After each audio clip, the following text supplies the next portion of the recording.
काल सहज बसलेली असताना छोटी छोटी लेकरं माझ्याजवळ आली आणि म्हणाली, आई चल ना आज काहीतरी खेळू.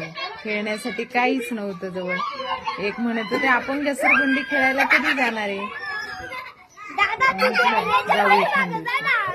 तर काही म्हणत होते, आपण बॅट बॉल खेळू, काहीतरी खेळू, चल ना. पण तेवढ्या दुर्गा आली आणि दुर्गा म्हणाली, आई त्यापेक्षा आपण झोका बांधूया आणि मस्त झोका खेळूया सगळेच जण. आणि मग झोका बांधला. तर ज्या चिमुकल्या छोट्या छोट्या मुली तिघी त्या झोक्यावरती बसल्या आणि झोक्यावरती बसल्यानंतर दुर्गा झोका देत होती आणि तो झोका घेताना त्यांचा एक चेहऱ्यावरचा जो स्मित आनंद होता ते खूप हास्यमय होता आणि खूप मनाला भेदून जाणार आणि खूप आनंद देणार होतं.